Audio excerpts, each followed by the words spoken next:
Good morning, my dear students. I will be discussing about the nature and scope of guest room cleaning, care, and maintenance. Now, I'd like you to bear with me because I'm still under the weather. I was sick a few days ago, and hopefully, when the open classes comes, I'm already okay. Now, guest rooms are serviced and maintained by designated room attendants, and each personnel should know their duties and responsibilities to keep us the smooth flow of the operations. And what are their duties and responsibilities? Number one, to maintain the order of cleanliness in all rooms, such as number one, regular cleaning of guest rooms. That is a must. Number two, proper arrangement of guest room amenities. What are amenities? These are items which are offered or placed in the guest room, bathroom, etc., which add convenience and comfort to the guests. Most of the time, they are free, but there are certain amenities which you need to pay for. Number four, number three, replenishment of guest room supplies and amenities. So if they think that the amenities needs to be replaced or they need to add more amenities, then it's responsibility of the room attendants, or we may call them the housekeepers. That's why we usually term it as housekeeping. Okay, so when they knock on your door, they're going to say housekeeping. That means they are the room attendants, which are going to clean your rooms. Next is the checking of the condition of guest rooms and facilities. Very basic. Number two, safekeeping of lost and found items. So in such cases that there are things which get lost, the room attendants should keep them and place them in a safekeeping. Usually they place it in a safekeeping safe for it to be safe. Okay. Then coordination with the sections on the matter involving guest room maintenance and servicing of guest needs. Complaints and concerns such as out of order rooms. If the rooms are out of order, then the room attendant should know. Then processing of guest laundry. So they should always take into consideration the laundry of the guests. So they should always be in contact with the persons in charge of the laundry. Lost items I have discussed earlier. Then safety and security matters, which is very important in a hotel, be it 3 stars or 4 stars or 5 stars. Then we have other matters which will be discussed in the next few days. Now, provisions for other services to guests like babysitting, if in cases that they have toddlers or infants with them. So there are certain hotels with babysitting activities and babysitting areas. Then request for extra beds, linen, towel, and pillow. If the guest needs extra linen or extra towel, then all they have to do is to call the desk, and the housekeeper will be delivering the amenities or the things needed. Then provisions of facilities like hair dryer, adapters, etc. Then the last one is, of course, attending to the other needs and concerns of the guests. The next part is about the bedroom and bathroom amenities. I've already explained what amenities are, so they may be free. Like in big hotels, perfumes are amenities, and you can get them for free. You can even take them home. Okay, but there are some amenities which you need to pay for. So the first amenity is the D&D sign. What does D&D mean? It means do not disturb. It's the sign usually placed on the door. So when they are in such cases that the guests they don't want visitors, then all they have to do is to place the do not disturb sign. side table, then closet with hangers, bed linen. The beds, it may be either single, double, queen, or king. Depends on the request of the guest. Then luggage rack, TV set. Most of the hotels, even motels, have TV sets. And we have Wi-Fi services or the telephones, appliances equipments like hair dryer, kettle set, mini bar, microwave are examples of bedroom amenities. Now, what are the examples of bathroom amenities? Here are examples of the bathroom amenities. Number one, bathroom linen, toilet tissue, toothbrush and toothpaste, which are usually free, sanitary bags, bath mat, and laundry bags. Okay, so before we continue, I'd like to give you a sort of trivia. What is really the difference between a hotel and a motel? Here in the Philippines, when we think about, or when we talk about motels, it's usually something where lovers go there for their trysts.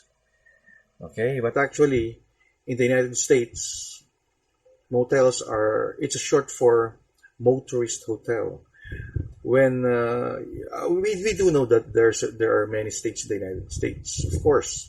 So when a person from California wants to go to Pennsylvania, so he can travel it by car because the roads there are better than our roads, and they have many highways which connect each and every state.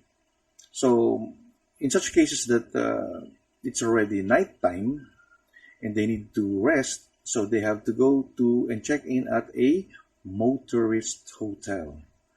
So it's not what is really what is being known here in the Philippines. Okay, the next topic is about procedures in conducting room checks. So when they check the rooms, either when you're still inside or outside, or when you're going to check out, there are certain procedures that they have to follow, and especially when they are making up your beds. So the housekeeping staffs need to perform various tasks for the maintenance and cleanliness of the guest rooms, following the proper procedures and practices in room check. Turn down and makeup of the bed is essential to keep the room in order and organized for the guest. So how do you enter the room? Number one, they should knock on the door 3 times. Number two, this is what I told you. They are going to announce the word or say the word housekeeping. So you should know when you are in a hotel, when you have checked in a hotel, and they knock and they tell you that they are the housekeeping, you have to let them in because they're going to clean. And then they are going to wait for about 2 minutes. Then they will open the door, then announce yourself and enter.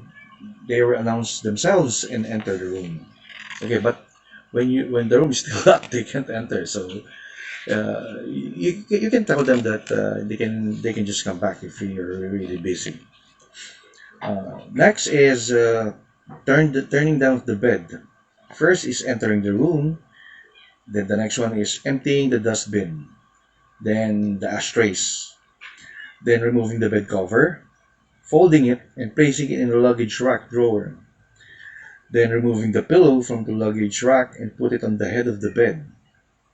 Then leave the breakfast order form, a bar of small chocolates or candies, if there are.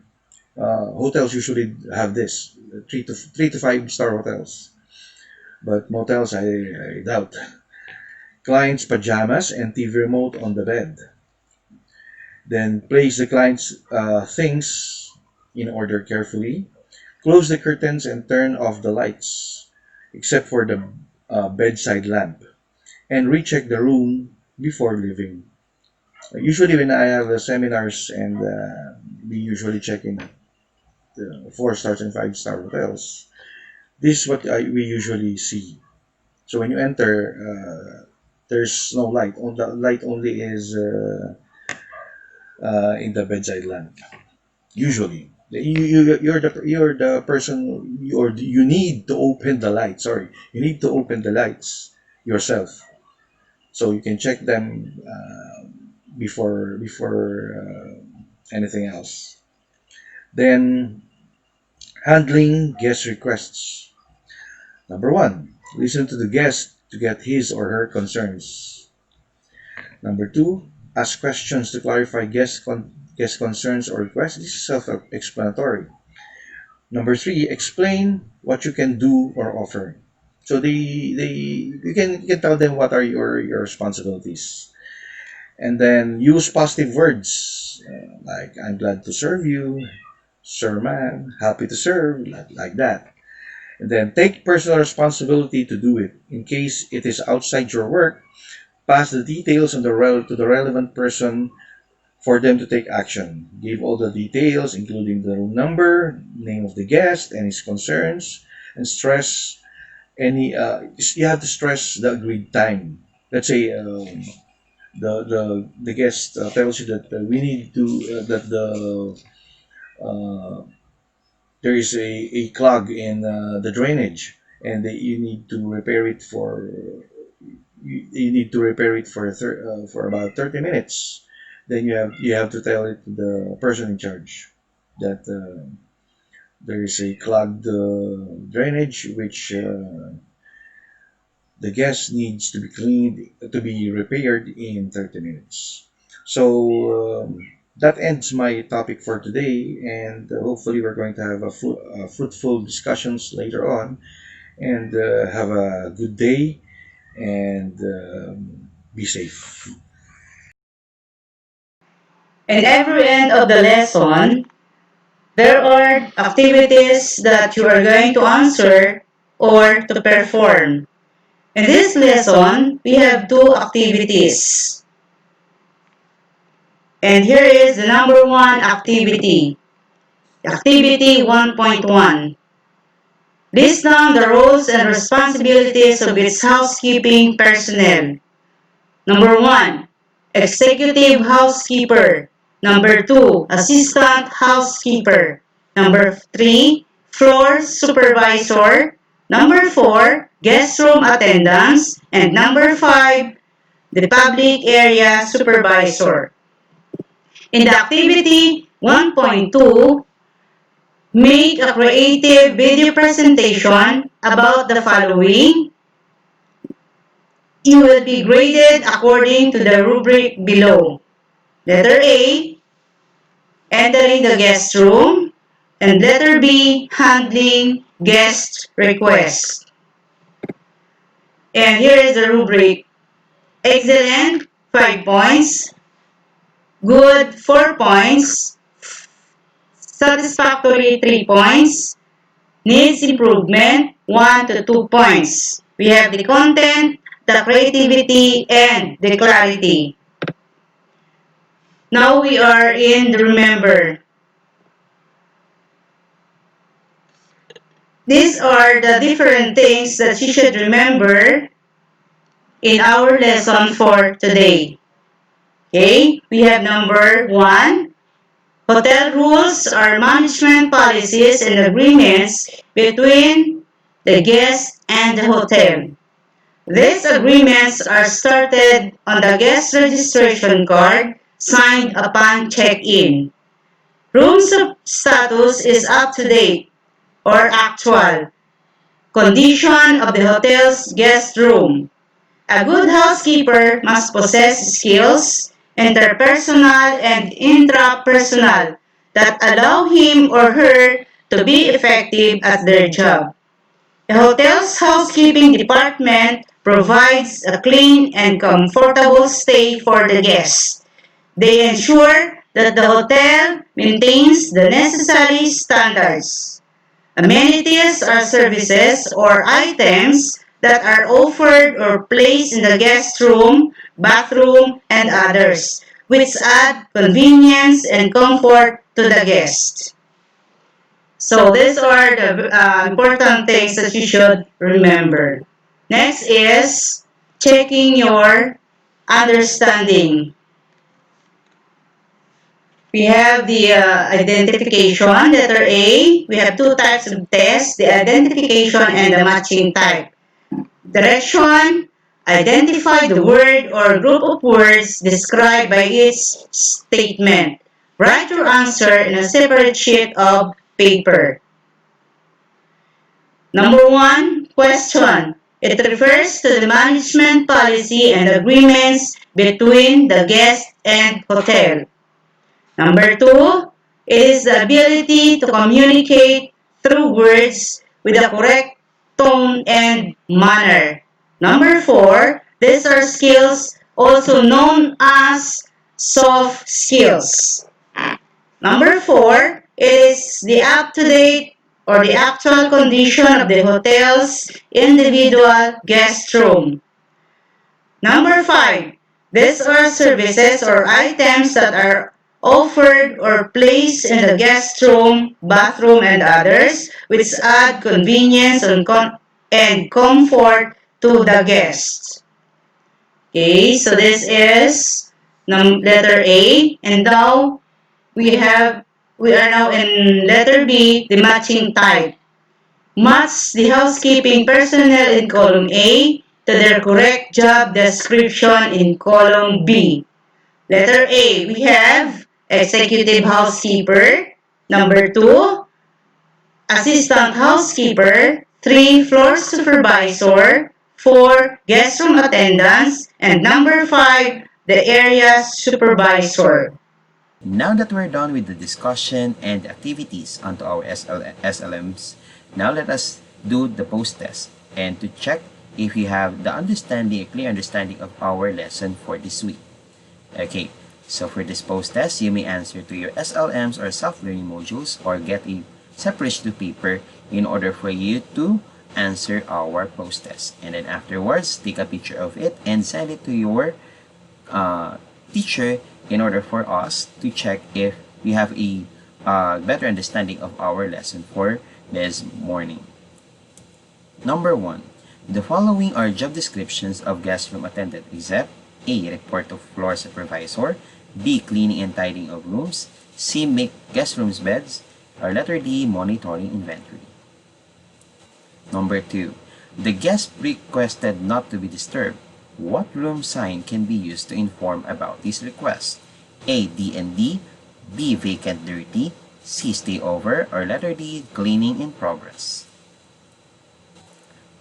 Number 3. What skill or is consisting of facial expression, body language, and gestures? Letter A. Verbal, B. Non-verbal, C. Communication, or letter D. Questioning. Number 4. Who controls the stock equipment and cleaning materials in housekeeping premises? A. House porter, B. Night supervisor, or letter C. House storekeeper, or letter D. Uniform attendant.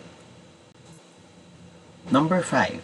The following are examples of bedroom amenities except A. Side table, B. Wi-Fi, C. D&D sign, or letter D. None of the above. Number 6. Which of the following is not a function of housekeeping director? A. Budget control, B. Cleaning and tidying of room, letter C. Oversees the overall operation, or letter D. Reports to the general manager. Number 7. What intrapersonal skill what means standing up for what you believe in? A. Self-confidence, B. Self-motivation, C. Assertiveness, or letter D. Problem-solving. Number 8. What do you call the management policy and agreement between the guest and the hotel?